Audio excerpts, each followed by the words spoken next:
What's up, YouTube? What's up, Raider Nation? Guys, I really wanted to put out a video Saturday night, and I held back. I really wanted to collect my thoughts and really think about some things before I made my opinions really known. And yesterday, I guess got caught up with things. But look, I want to really say this about this team, and before I really get into this game, I'm extremely proud of what this team accomplished this year. Okay, with all the adversity that this team went through, to put together a playoff run, to not quit on each other, says a lot. It says a lot about the coaching staff. It says a lot about this team, the leadership on this team, and the organization, the front office, right? It took a collective effort to keep this thing together to actually get into the playoffs, okay? And I'm extremely proud to say that I'm a Raider, to say I support this Raider team, and that's not always, the case. There are times that I feel, not embarrassed, but let down by the organization, This year, I can truly say, with all the adversity that we had to deal with, this organization as a whole, down from the front office all the way down to the players, right? They handled themselves with class, and they handled themselves with focus on staying together as a team. Okay. Obviously, they could have played better. Obviously, they could have picked better players. Obviously, you could have always been better, right? But the way this team stayed together through all the adversity, to me, is extremely impressive, and it shows a level of leadership that is undeniable. Okay, so I want to make that clear before I go on with my opinions about what I think this game, and I'm not going to go a lot into what I feel about the future of this team. I'm going to hit on just a few things, but yeah, I am very proud today to say I'm a Raider fan, because this team represented the shield, our shield. I ain't talking about the NFL shield, our shield. All right, they represented it very well. Okay, so this game is or was a little frustrating. It was exciting. Okay, this team has made this season exciting because of the drama, right? And I mean on field drama. I don't mean the outside stuff. Okay, I've talked about the outside stuff. I'm talking about on the field, right? The drama that they create for themselves on the field, right, is is frustrating and rewarding at times, because they overcome their own shooting of the foot. Because they have made shooting of the foot an art. So I laid out what I thought this team needed to do to get a victory, right? And one of the things I stated, we need to play a clean game, okay? And what I meant by a clean game is that no turnovers, no penalties, okay? And I'm not saying zero, because you're gonna have something happen, right? But you can't have like turnovers, right? It is possible to get through a game without a turnover, okay? And to me, that's what was required in this game, because this Cincinnati offense is too lethal to give them opportunities, extra opportunities, I should say. Okay, penalties, right? Now, there are going to be penalties that's going to occur that you really can't, it's just part of the game, right? But holding penalties is a lot about concentration, technique, okay, and sometimes play scheme. Okay, if you put your players in an awkward position, they're going to have to do awkward things, and sometimes illegal things, in order to get the task achieved, right? And it wasn't a penalty, but I'll just show you a great example, right? You ask Morrow, our tight end, our backup tight end, right? 87, in case you don't know his number. You asked him to block one of their best pass rushers one-on-one in a crucial situation. Okay? That's what I'm talking about, play scheming, all right? Calling of a play, designing of a play. The only time you would put a tight end on one of their best pass rushers is if he's chipping him and then going run a route, which Morrow was not doing that. He was actually there. The play was designed, or the call that was designed was for him to take this guy. Okay, fine. If he's going to take him, you're going to chip him with the running back. Okay? You're not going to have him one-on-one. Now, it wasn't a penalty, but that's a perfect example of how penalties come about, by putting guys in awkward positions. Okay? The other part I said was technique, not understanding proper technique on different plays. If a guy is looping around, you can't grab. You have to move your body. Okay? So it requires ability to move your body into the right position, and have been taught the correct technique in that situation. Okay? When a guy has a particular rush on, you have to understand what he's trying to do and position yourself with good technique and physical ability to prevent him from being on your quarterback too quick. Okay? These little things are, the ability side of it, that's in front office. That's the front office job, to find the guys that have the physical ability to do those tasks. Proper technique comes from your coaching staff. Your coaching staff has to keep, at this time of the year, you should know exactly how to handle all those little things. Okay?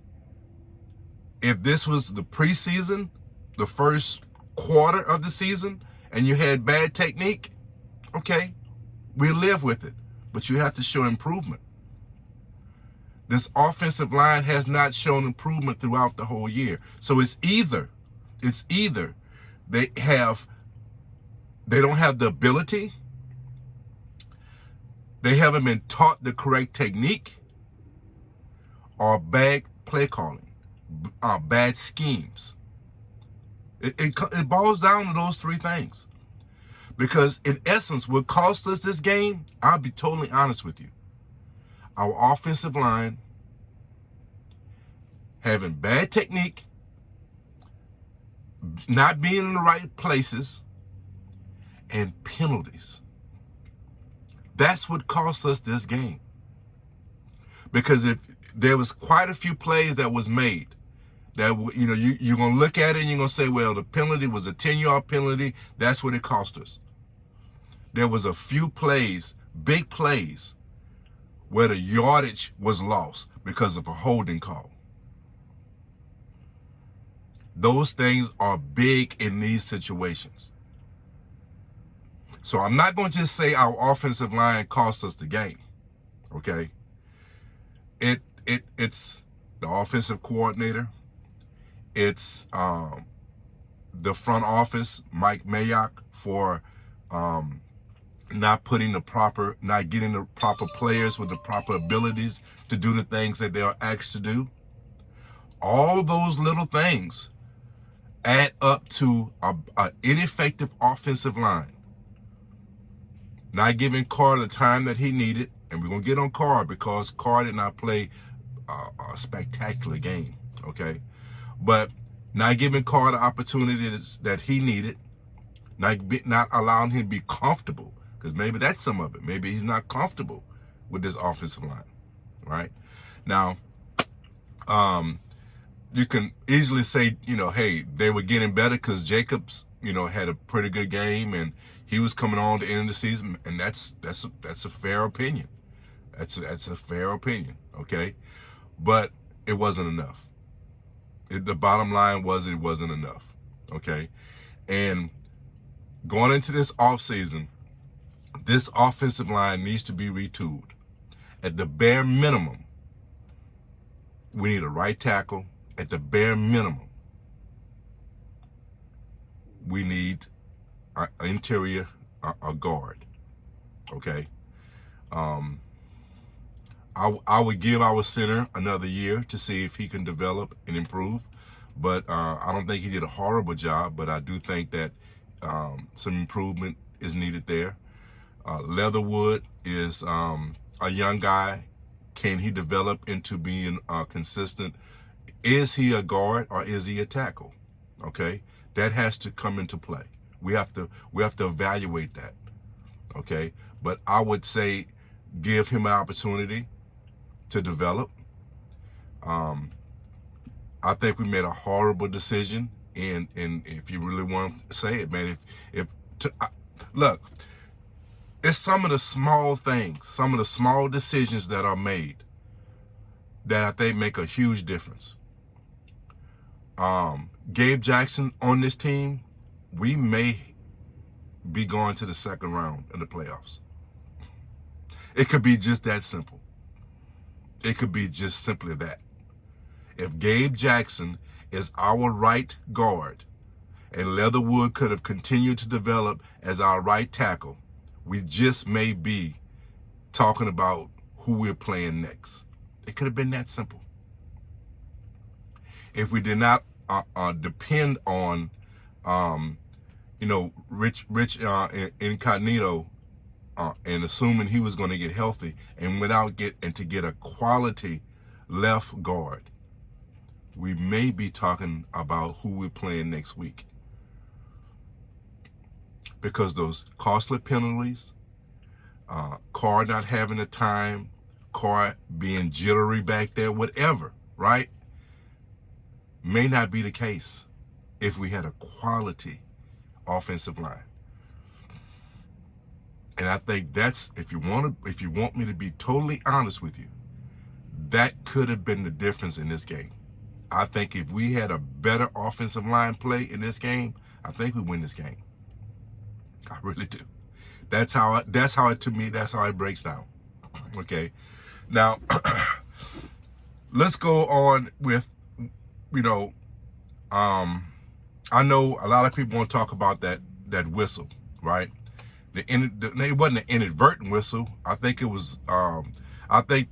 It was a close enough call for the official to assume that that Joe Burrow was out, right? I thought he was out until I saw the replay. Okay, so for the official to blow the whistle, I don't think that was bad. Okay, what was bad was that after things played out, they let the touchdown stand. That was a horrible decision. Now, did it cost us the game? No, I'm not going to blame that, because you had plenty of other opportunities to make up for that. Okay, but let's be honest. If you want to be honest, in my opinion about that, that was a horrible display of officiating. And understand this. When players hear a whistle, especially with the rules that are in place right now, it's so hard to play defense. And coaches are ingraining in you. You play to the whistle, but then that's it. Okay, you look that that's not a new thing, but it's emphasized because anything after the whistle these days is extremely costly. Okay, so now let's play this. Let's play this forward. Okay, so he goes to the sideline. He does an excellent job in getting the ball off before he goes out of bounds, but it's close, and the official blows the whistle. Now, I heard the whistle when it was in live play as he's throwing the ball before the ball is actually leaving, but it could have left his hand. And when you slow it down, it looks like the ball is halfway in flight when you hear the whistle. But that doesn't have to mean that it was synced up correctly. If you know anything about sound engineering, sometimes when you replay something or slow it down, it throws off just a tad bit. Because when I saw it live, I heard a whistle right when I saw him releasing the ball. Okay? It doesn't matter. The ball was released. It could have went, the whistle went off. Everybody in the secondary stops. You can see Merrick. He stops. Now, you might say, well, he was beat, but let me get you to understand something. He was close enough to him to contest the catch. He might not have been close enough to tip the ball, but he definitely would have hit him or tried to punch it out. And if you don't believe me, look at the first touchdown. That's exactly what he did. Now, to me, I think that, that first play, he's going to the ground, and as the receiver's going to the ground, he's punching, and the ball comes out. Now, nobody said anything about that, but I was looking for them to review it, and maybe they did. And it was one of those expedited reviews that they do it real quickly and say it was okay, and that's it. That happens a lot on those type of plays, those touchdown plays. That happens a lot. They confirm it, so perhaps they did, but to me, it was a lot closer because it seemed like they just immediately went to the extra point and that was it. Because I thought the ball came loose, but that's not my point. I'm not going to dwell on that. But what I'm dwelling on is this: Merrick is trained, even in the end zone, even when a player has the ball, to contest that catch, because if he doesn't finish the play, it could be an incomplete pass. And he just stops. The whole secondary stops. I'm not saying they wasn't beat. But what I'm saying is they stopped because of the whistle. So the catch was never contested. That's why the rule exists that you play the down over. They play the down over, they may get an easier touchdown. We don't know. At the same time, we might make a defensive play. What if we get an interception and turn the whole game around? That's my point. You don't know what happens next. So that was a horrible call. Is that why we lost this game? No. But that was a horrible call. And I'm kind of right, because those officials are not going to be officiating any more games in this preseason, postseason. I'm gonna get it right. Just give me a few more shots at it. I'll get it right. Every game, these officials are evaluated to see if they're going to move on. Just like the teams are evaluated by wins, by points they put up, or points they allowed, however you want to look at it. Whether they move on, okay. I'm complicating a simple thing, right? Wins and losses, right? But, I'm trying to, be funny here. Just bear with me. So anyway, the teams are evaluated by wins and losses, whether or not they go on, right? These officiating crews they're done the same way. Every game in these postseasons, in these playoffs, they're evaluated. They did such a bad job. They have made it known, publicly known, they are not going to be officiating any more games this offseason. So that just tells you right there, it was a very, very bad officiating crew. Okay, they did not handle that situation well at all. And that wasn't the only situation. There was a few other situations I think they really missed out. They really missed some things, okay? But that is not why we lost this game, okay? That is not why we lost this game. Moving on to Carr, okay? Now, Carr played a decent game, all right? It was a decent game. But he could have played, I think if he would have played better, I think we could have won this game, okay? There was a few drop balls, a couple of passes he made were called back because of penalties. So if the team plays better around him, maybe some of the things that he did would not have existed or wouldn't have been so highlighted, right? But he missed a couple of wide open throws, right? And they would have made differences in this game, right? Some of the decisions that he made, I don't think they were questionable. I just think the play calling, the design of some of the plays, I think leads to him making bad decisions. And I think that goes back to the offensive coordinator.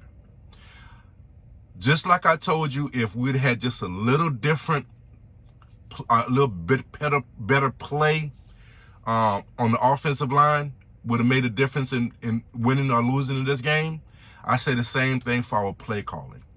Even if you even go even a little bit further, our play design, okay? So there was quite a few plays I looked at that just shook my head like, why are we doing this? This is not smart play calling.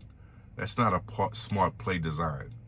Give you one key example, one very, very key example, okay? I want you guys to go back and look at the very last play.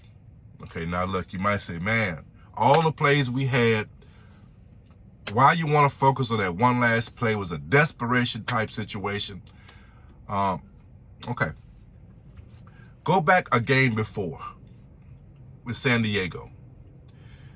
Good play calling in crucial situations allowed them to make multiple fourth down conversions. And it wasn't because our defense was playing bad. Our defense, a lot of those catches were contested catches. A lot of those plays were well-designed plays that there wasn't a whole lot you could have done in the defense. You just hope that you get something going. You hope you get a better pass rush. You hope you get, a little bit better play out of one of the defensive backs to make a play on the ball. You hope for things to occur, but with one of the things people don't want to recognize, good play design, good playmakers are hard to stop. They are very hard to stop. Okay. Now, that being said, okay, let's go to that last play when Carr threw the interception. That's not totally on Carr because he didn't have a whole bunch of options. Okay. You basically had a 4-man route.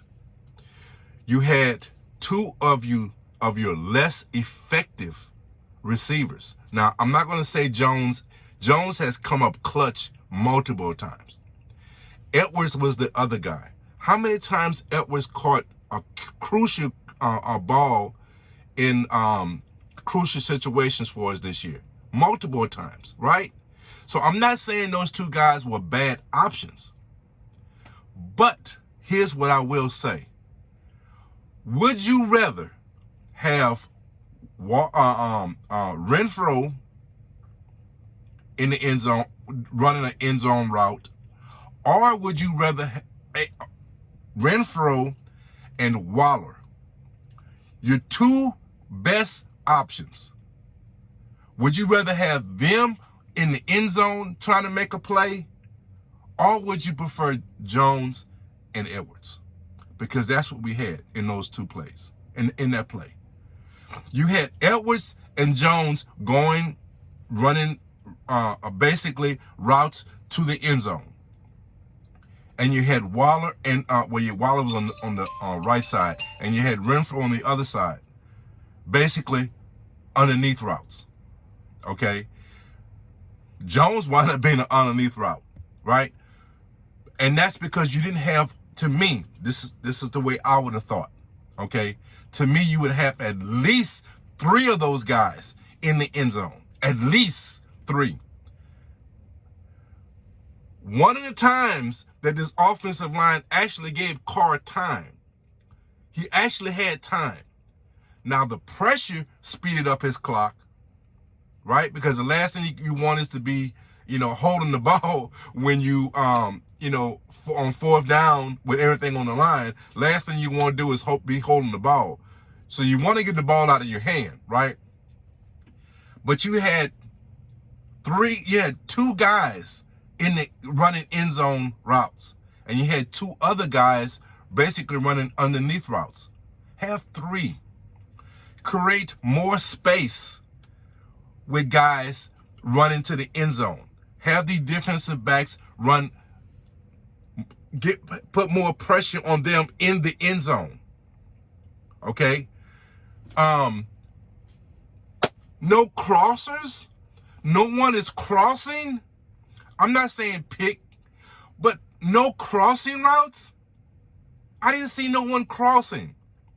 That's how you cause confusion in the defensive backfield. Nothing like that. You have 4 players. Why not put 5? Listen, there are so many ways you could create opportunities for guys to get open in that situation. Okay? So many ways. But the last thing I would like to see is my 2 best wide receivers, Renfro and Waller, running routes that are not into the end zone. Bad play design. That's just one example.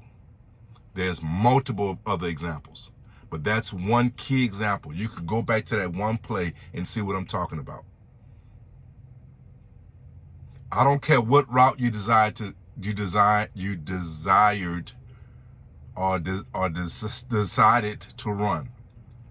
If you don't have 3 guys running end zone routes, that's horrible play calling, horrible play design.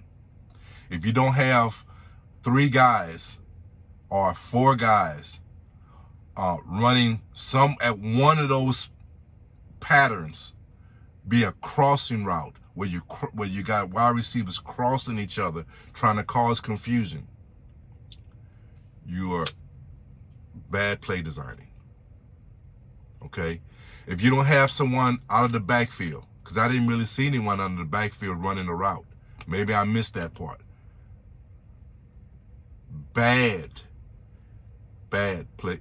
To me, in my opinion, you have 4 guys going to the end zone. You have 2 guys crossing. You might have your 2 slide guys crossing. Put 3 guys on the end. Have one of them crossing, one doing a fade, one doing an undercut, something like that. One just running a fade, in cut, something like that, right? And then you have your wide receiver flaring out to the outside. To me, hey, look, I'm a truck driver, but I think I could design a much better play in that situation. A much better play. And if I'm gonna have 2 guys, I only want 2 guys in the end zone running end zone routes. I'm gonna have my 2 best. I'm gonna have the shiftiest one that makes 20 moves on one route, okay, trying to shake somebody. And I'm gonna have the guy that has the physical advantage with his height and strength also in the end zone.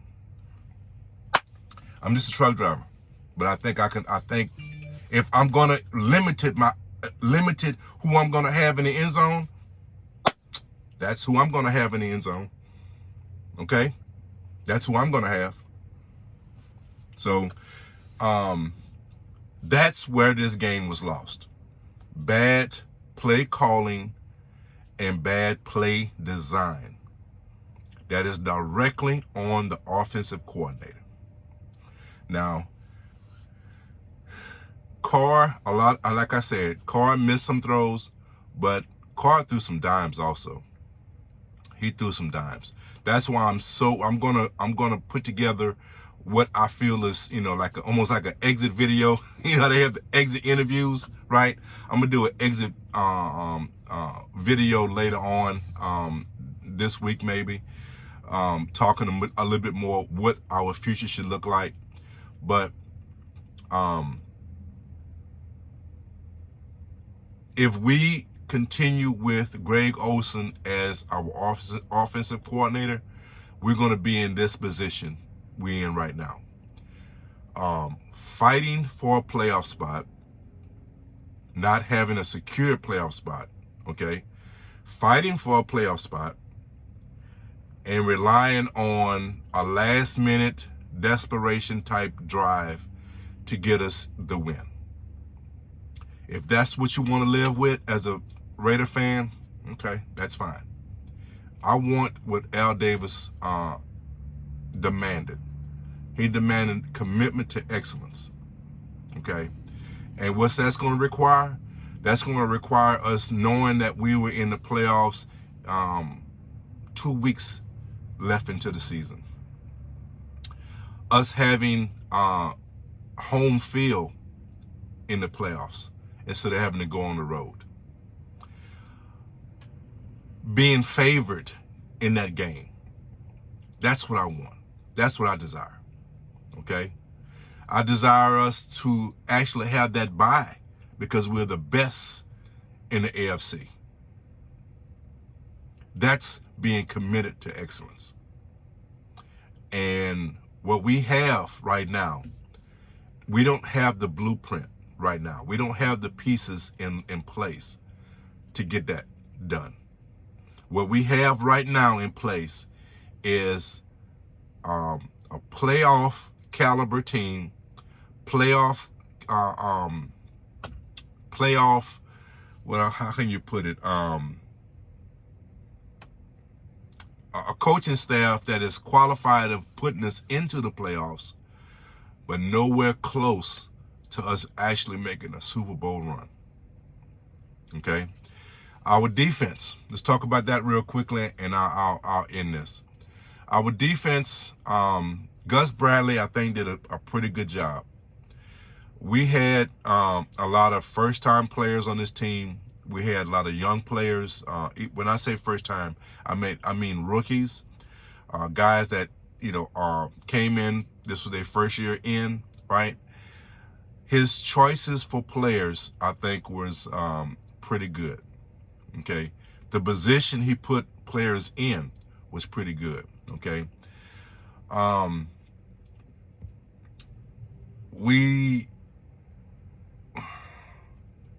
think we are okay on defense. Whatever happens with the coaching staff, if we keep Gus Bradley, I will be okay with that. In fact, I kind of desire that. Okay, I'll get into that later on, but I kind of desire that. You can easily say our defense lost this game because they allowed Cincinnati to put so many points on the board. Cincinnati is a dynamic offense. I told you that as far as keys to the game. We were not going to stop. How many people stopped this defense? Kansas City, sure, they don't have a great defense, right? But Kansas City couldn't handle them. Remember, they beat Kansas City. This offense is dynamic.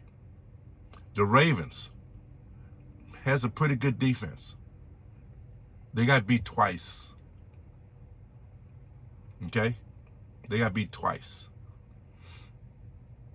There's a lot of teams that have quality defenses wasn't able to handle this offense.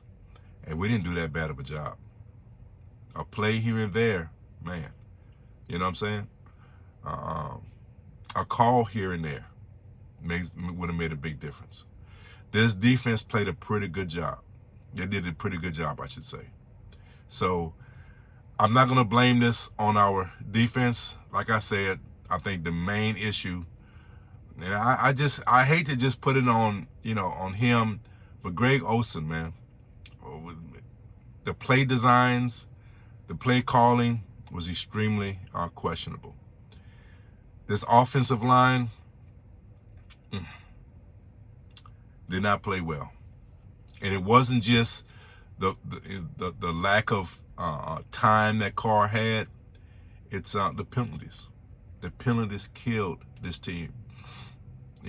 Killed this team. So, like I said, I'm proud of what we accomplished. I'm happy to be a Raider, but changes need to be made. And where they go, we'll see. But I think this was a very, very exciting season. Some of the excitement, some of the controversy, some of the drama I could have done without. But I'm satisfied. We made the playoffs. We played well down the stretch. I think we improved. Think about this for a second. Last year, look at the skid we went on. Wasn't that disappointing? Wasn't that horrible? The way our defense played was just utterly ridiculous. And it felt good to have a defense that would actually give you offense an opportunity. That felt good. So I'm proud of what my guys accomplished. I'm proud of my team, and I look forward to this off season. I'm gonna be doing videos all off season on this team. So look out for that. Next one, look out for is my exit interview, exit video interview, however you want to call it. Okay, but we're gonna talk about more in detail about this season, what we should be doing and not doing. And look, man, I know it's hard. It's bitter. It's a bitter loss, but enjoy what this team accomplished. We accomplished something we can hang our hat on, okay? And I just want Raider Nation to feel good. So, guys, I appreciate your time. Like I always say, I do truly appreciate your time. Give me a thumbs up. Leave some comments. Let's talk about it. And, guys, take care of each other. Love each other. And, guys, be blessed. Raider Cap is out. Peace.